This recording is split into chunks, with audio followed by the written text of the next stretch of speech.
अस्सलाम वालेकुम स्टूडेंट्स। उम्मीद है प्रीवियस लेक्चर्स आप लोगों ने देख लिए होंगे। अगर उसमें बेटा मैं बार बार कहती हूँ कोई क्वेश्चन है तो लाजमी तो पे पूछा करें, मुझे फीडबैक मिलती रहती है तो मुझे भी तसल्ली रहती है, लेकिन आप लोगों की तरफ से कोई भी फीडबैक नहीं मिल रही है। मैं इतना ज़्यादा लेक्चर्स ज़्यादा अपलोड भी नहीं कर रही हूँ, एक दिन करती हूँ, 3-4 कर देती हूँ ताकि आप लोग तसल्ली के साथ उसको देख लें। और अगर आप साथ-साथ इन लेक्चर्स को ले लेंगे, देख लेंगे, ज़्यादा बड़ी वीडियोज़ नहीं बना रही हूँ, ज़्यादा से ज़्यादा 15, 18, 20 मिनट इस इतने तक की वीडियोज़ बन रही हैं, तो आपके लिए बेहतर होगा। लास्ट में जब ये सारा कुछ आप करने बैठोगे एक रात में, एक दिन में, तो ये नहीं होगा कवर। होगा भी तो आप लोग इसको डिफरेंशिएट नहीं कर सकोगे डिफरेंट चीज़ों में। पहले बहुत ईज़ी चीज़ें हमने देखी हैं, उसको मैंने डिटेल से बताया है, आपकी बेस बन गई है, हर तरह से समझ आ गई है कि डाटा स्ट्रक्चर्स क्या चीज़ होती है।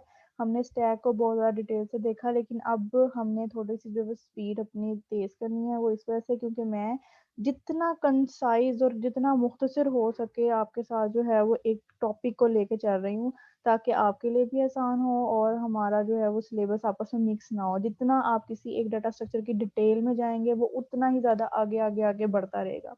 ठीक है? और मैं हर एक जो है वो वीडियो में कोशिश करती हूँ कि एक टॉपिक कंप्लीट हो जाए, ज़्यादा लेंथी वीडियो भी ना हो। इस वजह से मैंने कोई बुक वगैरह नहीं फ़ॉलो कर रही हूँ। डिफरेंट सोर्सेज़ के ज़रिए आपके साथ शेयर कर रही हूँ ताकि एक टॉपिक कवर हो जाए, चाहे जैसे मर्ज़ी कवर हो। आपका सिलेबस आपकी ये वीडियोज़ ही हैं, आप इनको देखें, समझें, अपने रजिस्टर्स पे नोट डाउन करें और दैट्स इट। आपके नोट्स आपके पास होंगे, फिर आपकी एक रात में तैयारी भी हो जाएगी। तो ये एक एडवाइस है आप लोगों को, जो भी ये वीडियो देख रहा है, अगर उसने प्रीवियस वीडियोज़ नहीं देखी या इसके आगे वाली नहीं देखी, तो लाज़मी तौर पर उसको देख लें। ओके जी, आज का जो हमारा टॉपिक है वो है डिवाइड एंड कनक्योर। बेटा पिछला लेक्चर जो सा है वो मैंने आपको दिया है सीक्वेंशियल या लीनियर सर्चिंग के ऊपर, ठीक है। तो अब इससे पहले कि हम बाइनरी सर्च के टॉपिक को कवर करें, हमें पता होना चाहिए कि डिवाइड एंड कनक्योर की टेक्निक क्या होती है। ठीक है, उसके लिए जो है वो ट्यूटोरियल्स पॉइंट की ही वेबसाइट को इस्तेमाल कर रही हूँ, मैं आपके साथ शेयर करती हूँ स्क्रीन।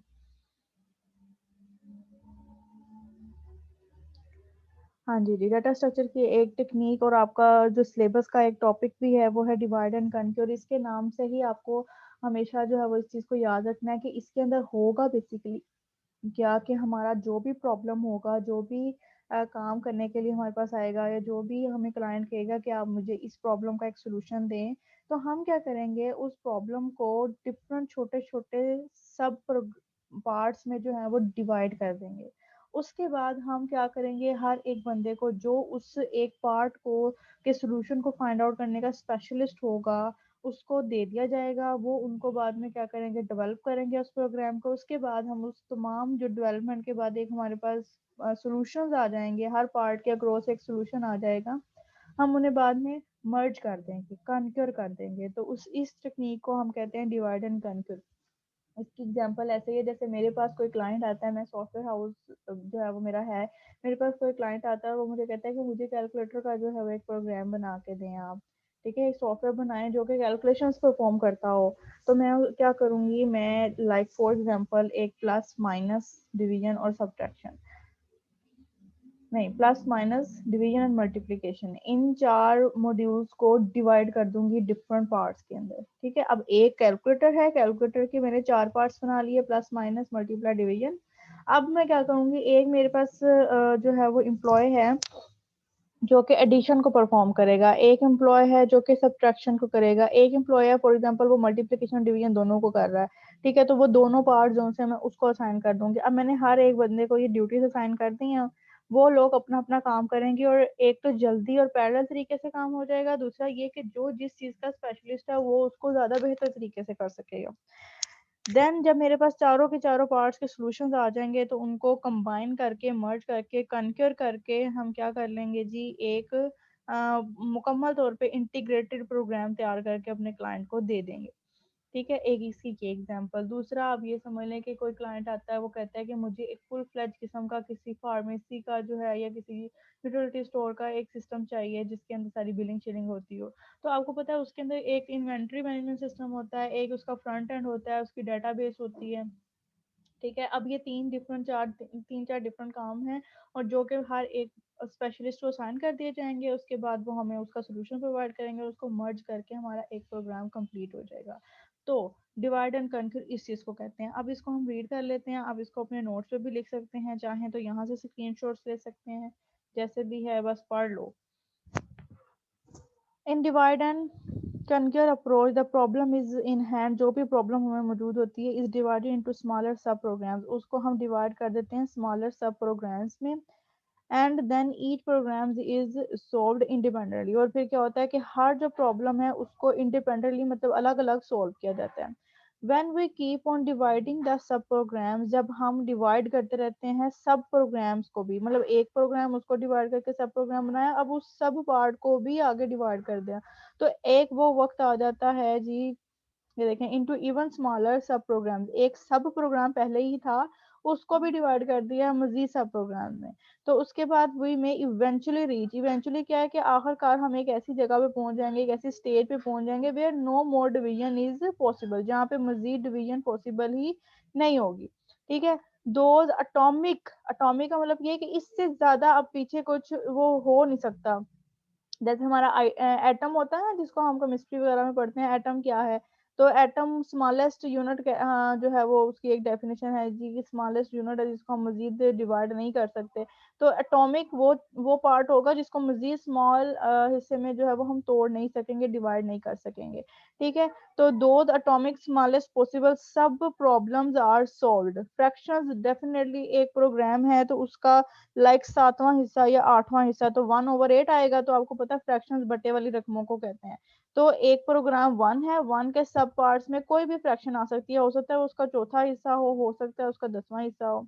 फिर are solved the solution of all sub problems is finally merged in order to obtain the solution of an original problem। at the end हमारे पास क्या होगा कि हम सारे problems सारे सब प्रॉब्लम्स का एक सॉल्यूशन डिफाइन करेंगे, उसके बाद उन सॉल्यूशंस को आपस में मर्ज कर देंगे, क्या करने के लिए, in order to obtain the solution of an original problem.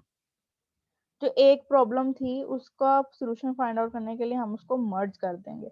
अब ये आपके सामने कुछ डायग्राम से भी जाहिर है, एक प्रॉब्लम है फॉर एग्जांपल ये, उसके हमने पार्ट्स कर दिए, डिवाइड करके सब प्रोग्राम बना लिए ए बी सी डी। फिर उसके बाद उसके क्या बन गए, हर प्रोग्राम के क्रॉस एक सोल्यूशन बन गया। ठीक है, देखो सी के क्रॉस सी सोल्यूशन है, डी के क्रॉस कैपिटल डी सोल्यूशन है। अब हम इन सबको क्या कर देंगे, कनक्योर करने के बाद मर्ज कर देंगे, ये कनक्योर कर देंगे मर्ज कर देंगे, उसके बाद हमारे पास ये सोल्यूशन बन गया। देखें, हम स्मॉल अल्फाबेट से स्टार्ट हुए थे और कैपिटल पे पहुंच गए हैं, तो इसका मतलब ये है कि हर एक पूरी के पूरे प्रॉब्लम का एक पूरा का पूरा सोल्यूशन हमारे पास आ गया है। Broadly we can understand divide and conquer approach in 3 steps. अब स्टेप्स क्या होते हैं जी, सबसे पहले डिवाइड, दूसरा है कनक्योर, कनक्योर का मतलब उसका सोल्यूशन, और उसके बाद मर्ज मतलब के कंबाइन उसको कर देंगे। डिवाइड में क्या है, this step involve breaking the problem into smaller sub problems. ठीक है जी, सब प्रॉब्लम से हम अपने एक प्रॉब्लम को डिवाइड कर देंगे। सब problems should represent a part of the original problem. ठीक हो गया। अब डेफिनेटली जब सब प्रॉब्लम है वो एक पार्ट है ओरिजिनल प्रॉब्लम का।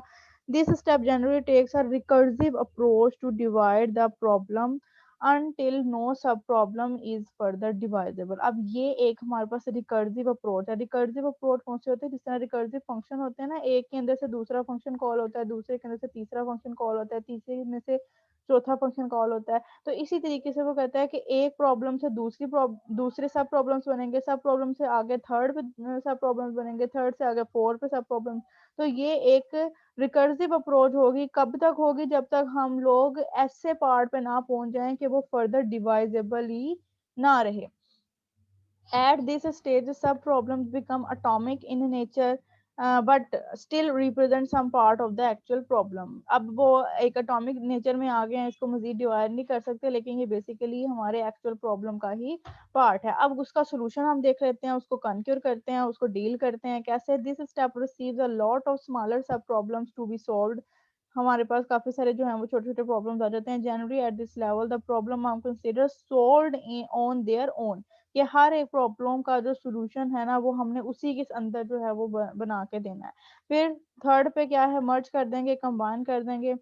when a smaller subprograms are solved, this stage recursively combine them until they formulate a solution of the original problem. अब यहाँ पे भी रिकर्जन की जरूरत है, क्यों देखें, जैसे मैंने आपको पहले बताया था, एक प्रॉब्लम, प्रॉब्लम के आगे सब प्रॉब्लम, सब प्रॉब्लम के आगे फिर सब प्रॉब्लम, सब प्रॉब्लम के आगे सब प्रॉब्लम। अब ये 4 इसकी लेयर्स हमारे सामने बनी है, ठीक है, ये टोटल प्रोग्राम था, इसके आगे फिर छोटे छोटे प्रोग्राम्स बन गए, इसके आगे फिर छोटे छोटे बन गए, इसके आगे फिर ऐसे प्रोग्राम बन गए जो मजीद डिवाइजेबल नहीं थे। अब ये एक रिकर्जन परफॉर्म हुई है। इस रिकर्जन के बाद जब इनको हमने मर्ज करना है तो हमने इस रिकर्जन को क्या कर देना है, बैक कर देना है। इसके जो जब हम इनको मर्ज करेंगे तो इसका सोल्यूशन निकलेगा, इसको मर्ज करेंगे तो इसका सोल्यूशन निकलेगा, और इसको मर्ज करेंगे तो लास्ट हमारी जो प्रॉब्लम थी, एक्चुअल प्रॉब्लम, उसका सोल्यूशन निकल आएगा। तो इसमें भी रिकर्सिव अप्रोच यूज होती है, रिकर्सिवली ही हम कंबाइन कर देते हैं सारे सोल्यूशन को। This algorithmic approach works recursively and conquer and merge steps work so close that they appear as one. ठीक है, वो ऐसे ही लगता है जैसे ये क्या है जी, कंक्योर और मर्ज क्या है, एक ही चीज है। जैसे कंकर का मतलब उसका सोल्यूशन फाइंड आउट करना, और मर्ज में हम उनको कंबाइन करते हैं, तो ये जो है ना वो जस्ट एक जैसी ही चीज लगती है। अब इसकी एक और एग्जांपल देख लेते हैं। एग्जांपल से मुराद इसमें ये है कि ये टेक्निक कहाँ कहाँ पे इस्तेमाल होती है, ठीक है। तो ये जो अभी हम मतलब लीनियर सर्च पढ़ के आए हैं, उसके बाद बाइनरी सर्च की बारी थी। बाइनरी सर्च से पहले डिवाइड एंड कनकर का बताने का मकसद ये था कि बाइनरी सर्च में डिवाइड एंड कनकर की टेक्निक इस्तेमाल होती है। इसके अलावा मर्ज सॉर्ट और क्विक सॉर्ट, ये भी आपके जो है वो आगे लेक्चर्स में आ जाएगा इंशाल्लाह ताला। ये दो चीजें जो सी हैं, स्टारसन मैट्रिक्स मल्टीप्लिकेशन और क्लोजेस्ट पेयर, ये आप सिर्फ नाम के तौर पर याद कर लें, इसको हमने रीड आउट नहीं करना, ठीक है, ये हमारे कोर्स का पार्ट नहीं है। फिर there are various ways available to solve any computer problem, but the mentioned are the good example of divide and conquer. इसको भी हम किसी और तरीके से कर सकते हैं, इसको भी, लेकिन बेहतर तरीका कौन सा है जी, इसके अंदर डिवाइड एंड कनक्योर अप्रोच है। ओके, मेरा ख्याल है आपको समझ आ गई होगी, ज्यादा मुश्किल कॉन्सेप्ट नहीं है, बस आपको इसके स्टेप्स का पता होना चाहिए, इसकी डेफिनेशन का पता होना चाहिए, and that's all. Okay students, Allah Hafiz.